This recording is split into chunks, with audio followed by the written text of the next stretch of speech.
I found out my marriage was ending because my daughter needed a book for school. She was 9 years old and looking for something old-fashioned to bring for favorite story day. So I opened a novel I had given my wife on our first date. On the last page, another man had written, "Thank you for choosing me. My name is Edward Miller. I'm 42 years old, and I work as an archivist at a historical library in Boston. Most people picture my job as quiet, and it is most of the time.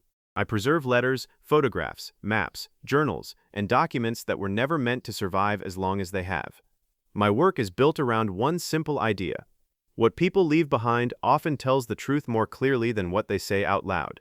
A handwritten note in a drawer, a date written in the margin, a receipt tucked inside a book, a word someone thought would never be seen by the wrong person. For 12 years, I had believed that this was a lesson about history. Then I learned it could also be a lesson about marriage. My wife's name was Julia. She was 40 years old and worked as a high school guidance counselor. She had a patient way of speaking to people, the kind that made students believe their problems could be handled one piece at a time. We had been married for 11 years. We had one daughter, Nora. Nora had Julia's dark hair, my habit of overthinking, and a deep belief that every ordinary object had a story if you asked enough questions about it. She loved old things. Old houses, old photographs, old coins, books with notes written inside them. I suppose that last part should have warned me. The book was a worn, hardcover copy of The Shadow of the Wind. I had given it to Julia the night we met, not on our wedding day, not for an anniversary, on our first date. We had met at a small bookstore in Cambridge after being introduced by mutual friends. Julia had arrived late because her train was delayed. I had waited near the fiction shelves pretending to browse, even though I had already read every book in the section that interested me. She apologized 3 times. Then she smiled, and I forgot that I had been annoyed. We walked to a restaurant nearby. Nothing expensive, just a narrow place with mismatched chairs and candles inside old glass jars. Julia told me she had wanted to become a counselor because, when she was 16, her older brother had gone through a difficult period and no adult around him seemed to know how to listen. I told her I worked with old documents because I liked the thought that forgotten things still mattered to someone. At the end of the night, I walked her back to the train station. Before she left, I gave her the book. On the inside cover, I wrote, "For Julia, for the stories we inherit and the ones we choose to create, Edward." She kissed me on the cheek and told me it was the most thoughtful gift anyone had ever given her. For years, she kept that book on the shelf beside our bed. Then, at some point, it disappeared into a storage box in the upstairs closet. I did not notice when. That was the thing about our life during the last year of our marriage. Nothing seemed to disappear all at once. The conversations shortened. The laughter became less frequent. Julia spent more time on her phone after Nora went to sleep. I stayed late at the library more often, because a large collection had come in from a private estate, and I told myself that work was easier to understand than the quiet distance growing at home. We had started counseling 8 months before I found the book. The therapist's name was Dr. Raymond Keller. He was 48, calm, articulate, and highly recommended by a colleague of Julia's. His office was in Brookline, above a bakery and beside a small law firm. He had warm lighting, neutral paintings on the walls, and a way of pausing before he responded that made every sentence feel carefully considered. At first, I liked him. Julia liked him too. He said we had developed parallel lives. He said I retreated into work when I felt overwhelmed, and Julia retreated into silence when she felt unseen. That was not untrue. There were things I should have done differently. I should have asked Julia more often how she was doing instead of assuming a quiet evening meant she wanted space. I should have left work at work more often.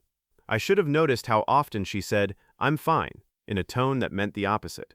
But I had believed therapy was where we would learn to repair what was damaged. I did not know it was where someone else was learning how to enter the space between us. The afternoon Nora asked for a book. It was raining. The kind of gray October rain that made our house feel darker by 4 in the afternoon. She had been assigned to bring a favorite book for a class activity. She wanted something real, not one of the new books she had already read twice. "Do we have an old book with a story?" she asked. I smiled. "We have a whole house full of them." "Not a library old book," she said. "A family old book." That was how we ended up in the upstairs closet. There were boxes from our first apartment, old winter clothes, photo albums, a broken lamp we had always meant to repair. Nora found the book first. She pulled it from a box marked Bedroom Books. "Was this Mom's?" she asked. I looked at the cover. The edges were worn, the dust jacket was faded, there was a small coffee stain near the spine. "Yes," I said. "I gave it to her a long time ago. Can I take it? Let me check it first. It might be too old for school." I opened the cover. My note was still there, for Julia, for the stories we inherit and the ones we choose to create. For a moment, I felt something warm, a memory. Then I turned to the final page and saw the handwriting. It was written in dark blue ink beneath the final printed paragraph. "Thank you for choosing me. I know what it cost you, R." I stared at the note. There are things you recognize before your mind has caught up. The shape of the capital T, the narrow loop in the letter G, the way the writer pressed too hard on the downstrokes, leaving small marks on the page beneath. I had seen that handwriting on appointment cards, on worksheets, on the notes Dr. Keller gave us after sessions. It was his. Nora was standing beside me. "Dad," she asked, "what does it say?" I closed the book, too quickly. "Nothing important," I said. That was not true. But she was 9, and some truths arrive with sharp edges that children should not have to touch. I handed her another book instead, an old copy of A Wrinkle in Time that had belonged to my mother. "This one," I said. "This one has a better story for school." Nora held it against her chest. "Was it Grandma's?" "Yes." "Can I keep it?" "You can keep it." She ran downstairs. I stayed in the closet. The rain tapped against the window. I opened the book again. The note was still there. "Thank you for choosing me. I knew what it cost you." There was no name, only an R, but I knew. I did not call Julia. I did not call Dr. Keller. I did what I had spent my career doing. I examined the object carefully. The book had been opened many times in the middle. The spine was loose. Several pages had small folded corners. Then I noticed something pressed between pages near the back. A receipt. Not from a bookstore, not from a restaurant. A train ticket. Boston to Portland, Maine. 2 round-trip tickets. The date was 6 months earlier. The same weekend Julia had told me she was attending a counselor training seminar in Providence. I remembered that weekend. Nora had been at a sleepover. I had stayed home alone and ordered takeout. Julia had called me on Saturday night and said she was tired from a full day of workshops. She had said she missed me. The ticket receipt had 2 names: Julia Miller, Raymond Keller. I sat on the floor of the closet with the book in my hands, and I felt something I had not expected. Not rage. Not immediately. I felt embarrassed, not because I had done something wrong, because I had sat across from that man for months and thanked him for helping us. I had watched him take notes while Julia cried. I had listened while he explained the difference between accountability and blame. I had trusted him with the parts of my marriage that were already fragile, and he had used that trust to become part of the damage. That night, Julia came home at 6:15. She was carrying groceries. Nora ran to her and told her about favorite story day. Julia smiled. "That sounds fun, sweetheart. What did you choose?" "Grandma's book," Nora said. "Dad said I could keep it." Julia looked at me. Something in her expression shifted. A small question.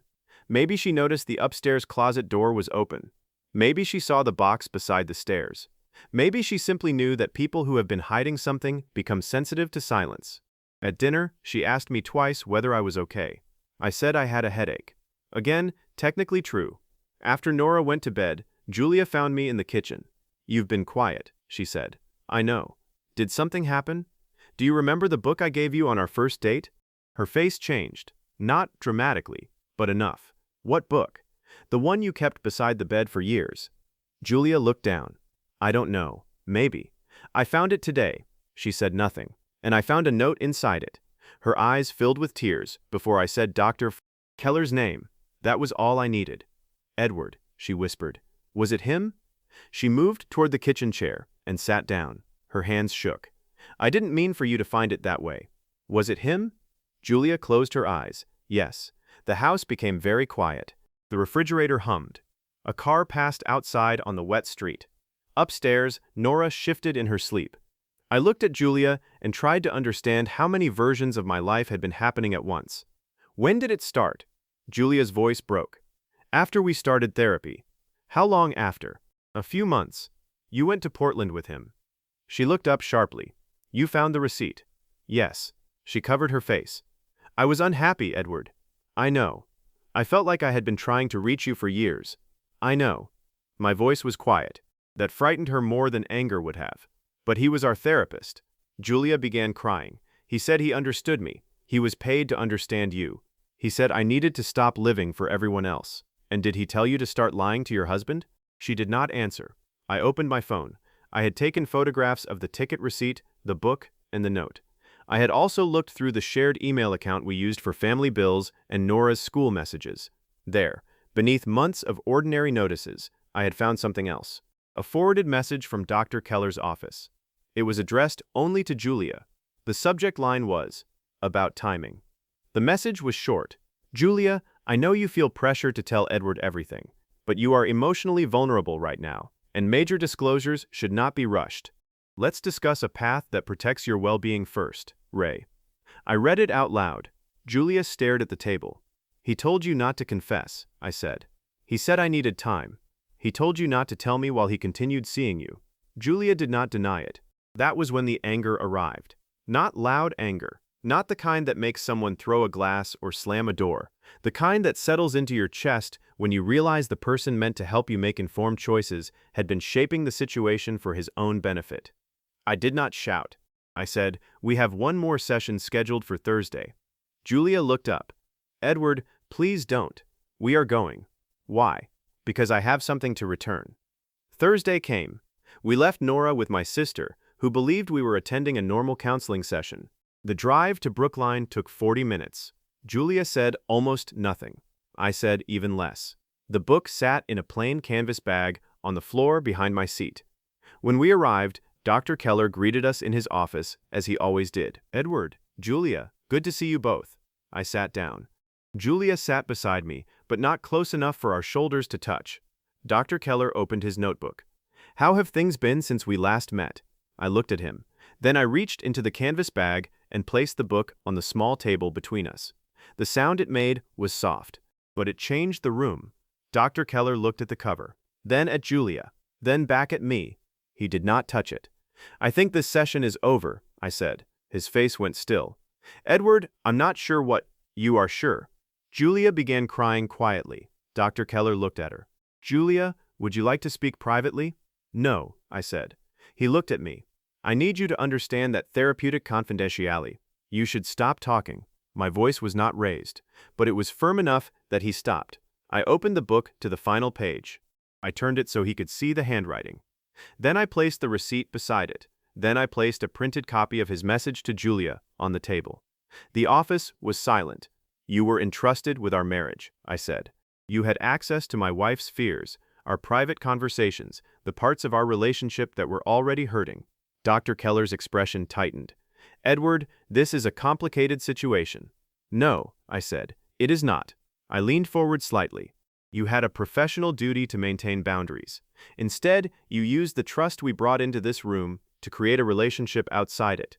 Julia whispered my name. I did not look at her. Not because I hated her. Because I needed to finish one honest sentence before anyone tried to soften it. "There will be no more conversations between us in this office. Any future contact will go through legal and professional representatives." Dr. Keller looked at the documents again. Then he said, "I think it would be best for everyone if we paused this discussion." "You paused the wrong discussion months ago." I stood up. Julia stood too. For a second, she reached toward the book. Then she stopped. I picked it up first. Not because I wanted to punish her, because it had been mine before it became evidence of something neither of us could undo. We walked out. The receptionist looked up as we passed. I wondered how many people had sat in that waiting room, believing the office behind the door was a safe place. Outside, the afternoon air was cold. Julia stood beside my car, crying. "I'm sorry," she said. I believed she was. But apology is not a bridge. Sometimes it is only the first honest thing said after a long season of dishonesty. "I know," I said. "Can we fix this?" I looked at her. "We cannot fix it by pretending it was only about us." She nodded. "I know."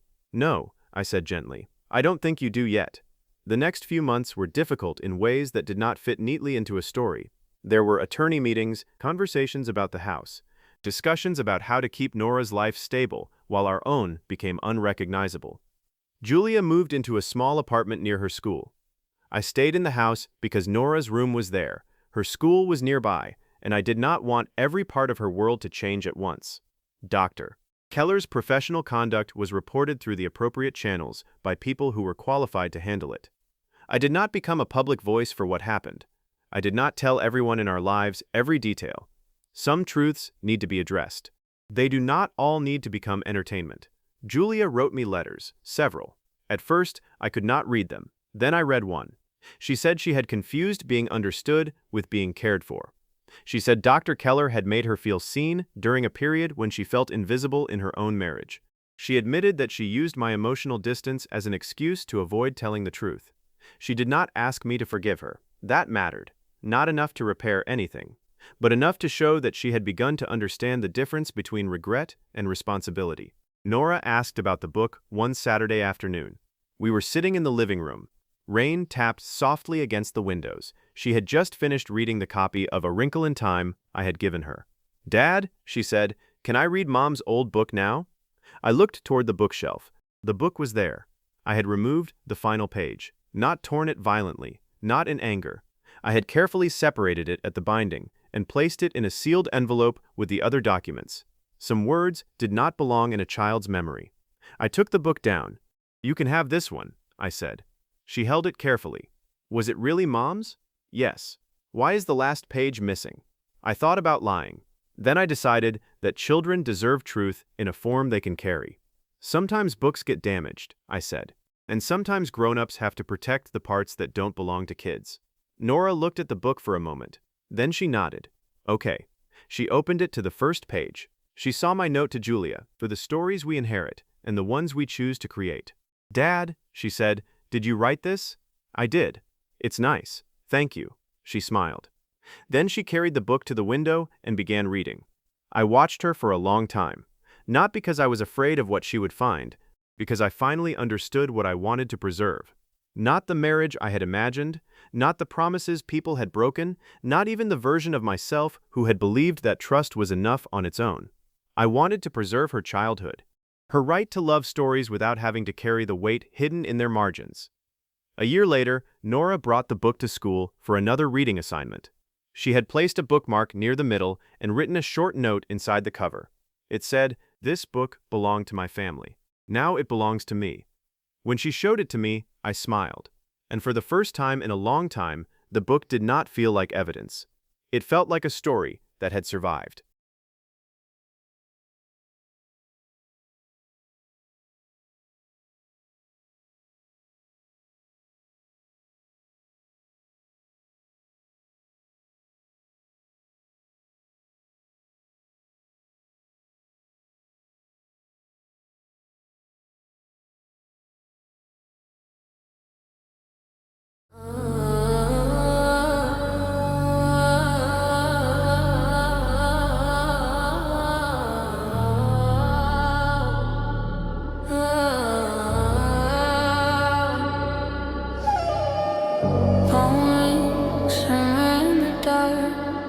Echoes pulse against the wall, no answer, no answer. Soft footsteps cross the quiet floor. A shadow stops beside the window. I trace your name in condensation. Glass vibrates with silent warnings. Lips taste yesterday's arguments. Still searching for familiar meaning. Questions I pocket but never ask. Paper folded, words unread. Brief shortens and late hours hush. If you're reaching, I'm somewhere close.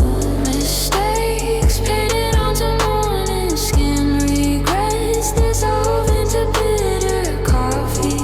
We're waiting for something different to begin. Unspoken, half-lit, unfinished story. You were impatient like perfume. Careful not to break routine. I try to read your subtle clues, but the message slips between my shoes. Unbroken patterns, heavy eyelids. I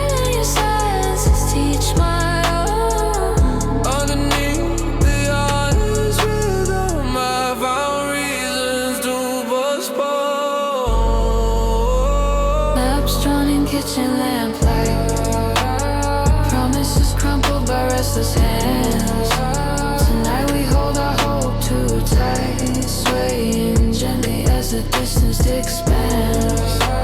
If one word could reopen the door, would you say it or stay silent? Some answers live within the pause. Some questions need the quiet.